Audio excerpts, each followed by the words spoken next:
Bismillahirrahmanirrahim. Assalamualaikum warahmatullahi wabarakatuh. Alhamdulillahirrahmanirrahim. Ikhwani akhwati sekalian, kita bertemu kembali dalam pelajaran Al-Quran dan Hadis. Kali ini kita akan mempelajari tentang bab yang mengenai hadis Nabi mencintai anak yatim. Oke, setelah ini kita akan membahas tentang itu. Syukron.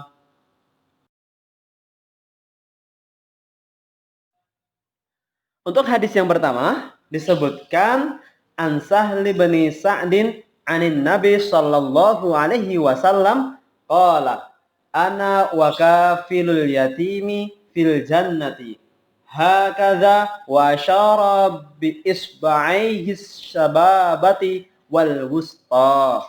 Disebutkan dari Sahal bin Sa'ad dari Nabi sallallahu alaihi wasallam bersabda, saya dan orang yang menjamin anak yatim di dalam surga nanti seperti ini. Beliau menunjuk dengan dua jarinya, yaitu jari telunjuk dan jari tengah.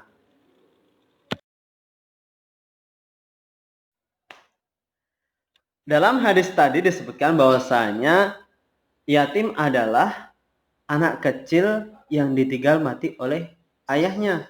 Sedangkan piatu yaitu anak kecil yang sejak kecil ditinggal mati oleh ayah ibunya.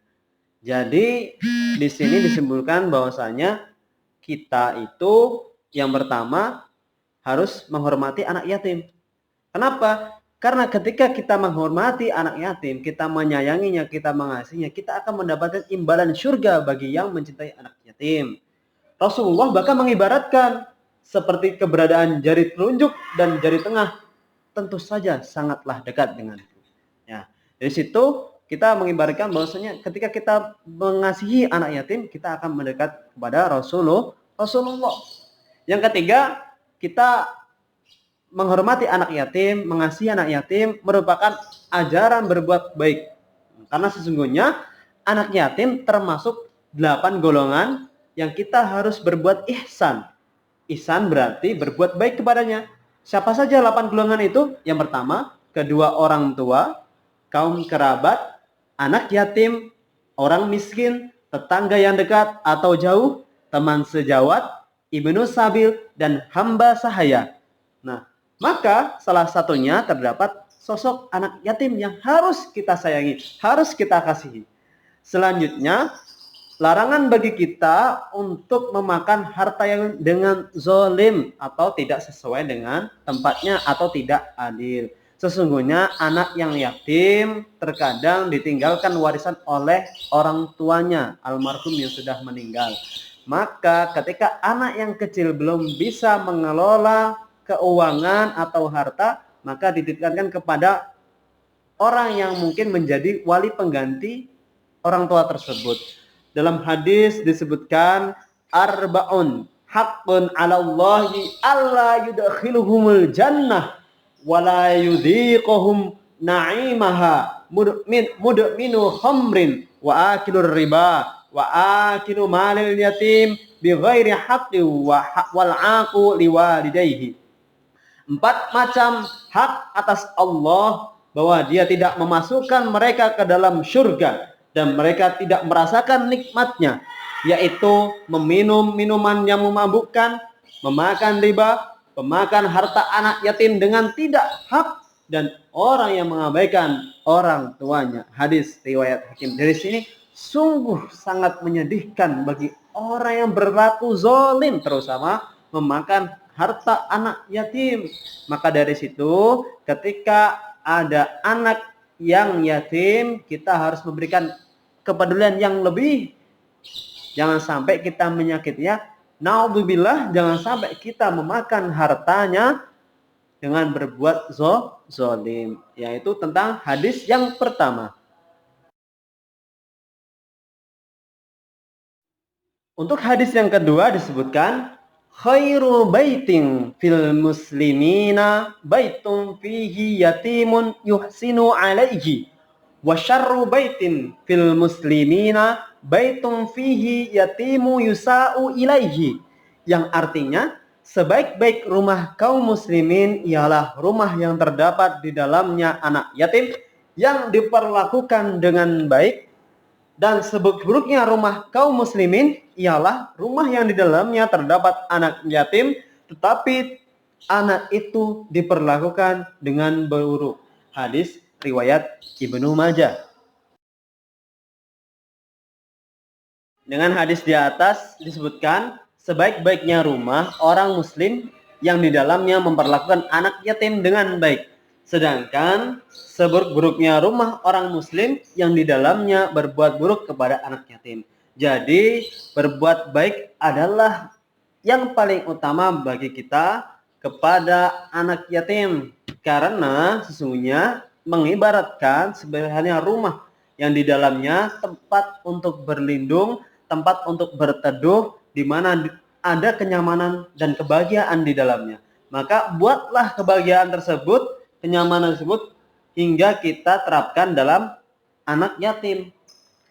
Dan juga ketika anak yatim yang ditinggalkan hartanya, wajib bagi wali tersebut untuk menjaga hartanya dengan baik. Dan juga yang terakhir adalah kita harus mengasihi, menyayangi anak yatim sebagaimana kita mengasihi anak kita sendiri. Kepada umat Islam, kita dituntut untuk peduli kepada yatim, lebih-lebih kepada piatu, yaitu yang sedang miskin. Bagi umat Islam yang rumahnya ada anak yatim, maka kita harus memuliakannya. Kita harus menyayanginya sebagaimana anak tersebut adalah anak kita sendiri. Alhamdulillah, dari sini kita mendapat banyak pelajaran dari dua hadis pertama tadi tentang bagaimana sikap kita terhadap anak yatim. Apa yang harus kita kerjakan, apa amalan-amalan yang menjadi bahan ibadah kita kepada Allah dalam memuliakan anak yatim. Sesungguhnya kita harus memiliki sikap atau kita harus saling tolong-menolong dan mencintai anak yatim. Kenapa? Pada dasarnya menjalin tali persaudaraan dengan cara tolong-menolong anak yatim adalah sangat dianjurkan. Ketika kita mentolong-menolong terhadap anak yatim, sesungguhnya kita telah membuka tali persaudaraan kita kepada orang lain yang sedang membutuhkan kasih sayang kepada kita. Selanjutnya, ketika kita tolong-menolong sebagai bentuk rasa syukur kita ketika nikmat Allah yang luar biasa diberikan kepada kita. Salah satu caranya adalah dengan tolong-menolong tersebut. Ketika kita masih dikaruniai oleh kedua orang tua kita, ketika kita masih diberikan harta yang lebih, ketika kita masih bisa menyayangi orang lain, sesungguhnya kita gunakan sebagai rasa syukur kita untuk tolong-menolong sesama manusia yang sedang membutuhkan pertolongan kita. Terlebih anak yatim yang sedang membutuhkan kasih sayang, pertolongan, dan juga kekuatan batin dari kita. Selanjutnya, sesungguhnya dari tolong-menolong tersebut banyak sekali balasan yang Allah berikan kepada kita. Salah satunya adalah kita dijanjikan balasan surga. Nah, ketika kita tolong-menolong, terlebih kita menyayangi anak yatim, sesungguhnya kita telah beramal ibadah yang sangat luar biasa. Pada dasarnya, manusia kadang memiliki keadaan silih berganti. Terkadang dia naik di atas dan terkadang dia turun ke bawah. Kadang-kadang mereka itu butuh pertolongan kita, kadang-kadang anak itu sedang sakit, ada yang sehat, ada yang hidup, nggak tahu besok bisa mati. Karena itu ketika kita masih mempunyai kesempatan, maka berbuat baiklah. Alhamdulillah, dari sini kita banyak belajar, terutama memiliki sifat tolong-menolong dan mencintai anak yatim. Baiklah ikhwani akhwati sekalian, kita cukupkan pertemuan kali ini. Semoga ilmu yang telah kita pelajari bermanfaat bagi kita, menjadikan kita ladang amal ibadah untuk kita terapkan dalam kehidupan kita sehari-hari. Syukron, astaghfirukum.